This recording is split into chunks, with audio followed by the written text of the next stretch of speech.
Finding God in all things. Day 11. Want a breakthrough in your relationship with God?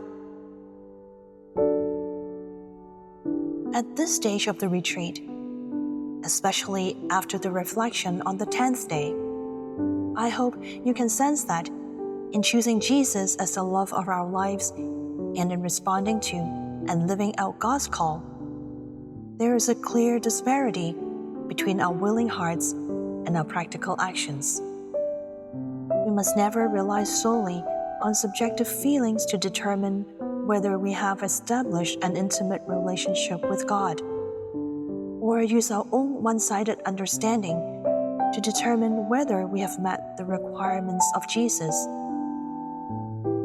We must seek confirmation from Jesus because relationships are not one-sided, and the standards are not set by ourselves. Not seeking verification only shows that we are not serious, or we have not understood clearly before jumping to conclusions, or when faced with God's very clear demands, we continue to avoid facing God because we are unwilling to take responsibility. I believe that most of us know in our minds what we should do and what we should not do. God often speaks to us through our conscience, doesn't He? Besides, God's words, which reveal His mind, are clearly written in the Bible. That leaves us no excuses not to understand His will for us. After all, it is very likely that we are not serious enough about this relationship, or have other preferences in life distracting us from establishing a normal and healthy relationship with God.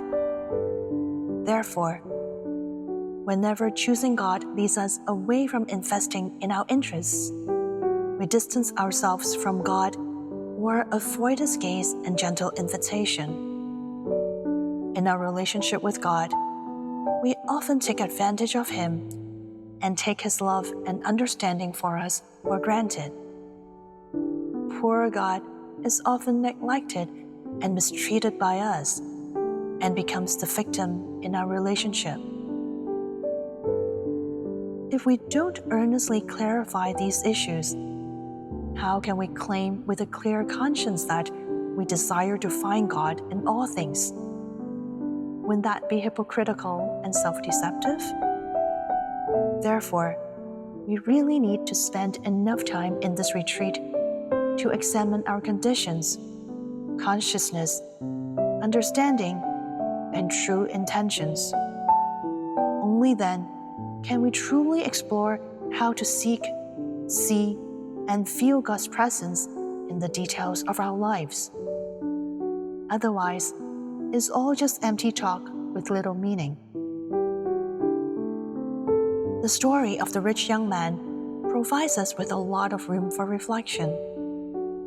At that time, Jesus was already on His way to Jerusalem, facing the suffering He would endure for the salvation of all people.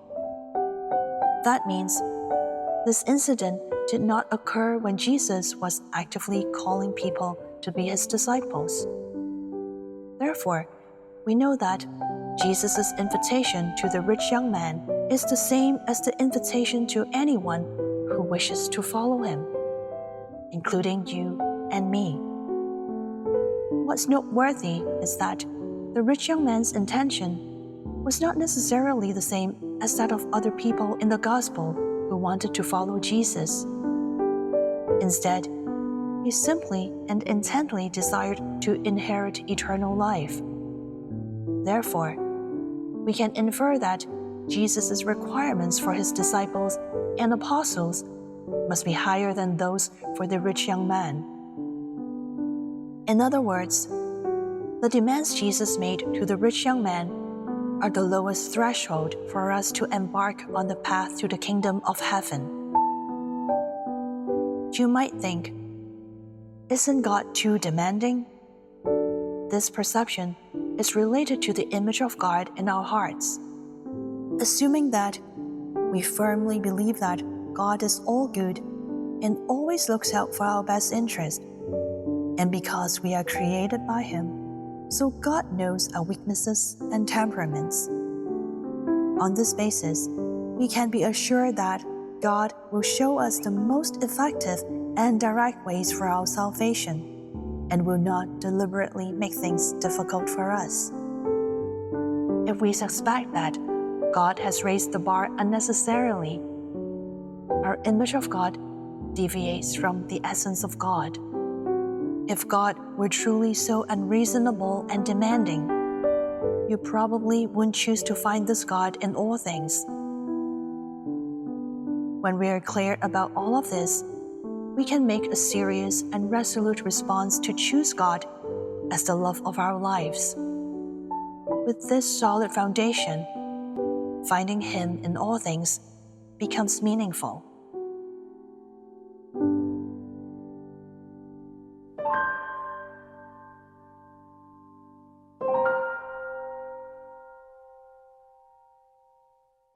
How would you rate and evaluate yourself in your relationship with God and in responding to His demands? Do you think God thinks the same about you? Have you asked God for confirmation on this?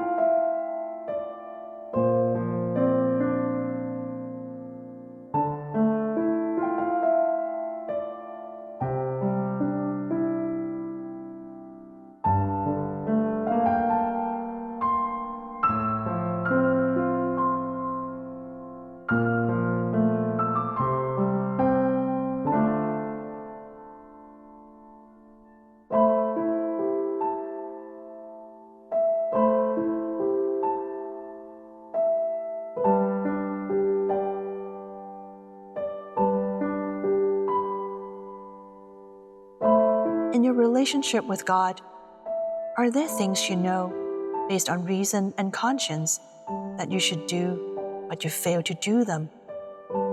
Why?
Do you think you are serious enough in your relationship with God?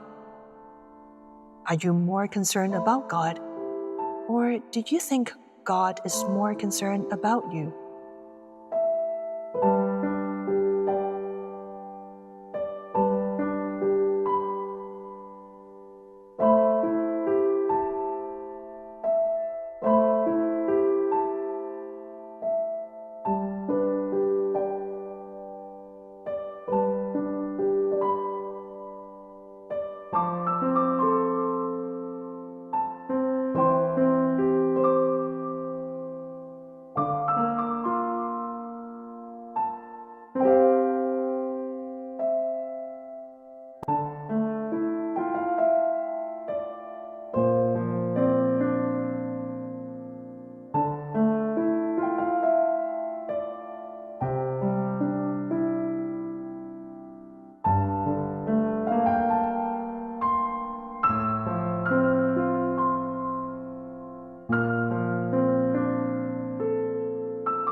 God, thank you for allowing me to face myself in today's reflection. In my relationship with you, I really didn't take your feelings into consideration. I am so used to justifying my actions, and I have never thought of seeking any confirmation from you. God, why am I so self-centered and selfish? Please help me, Lord. Enable me to think from your perspective, to understand why you have such high expectations for me. Help me reflect on why I take my personal interests more seriously than my commitment to you. I truly don't want to see myself mistreating you and making you suffer. I don't want to just ask for your forgiveness.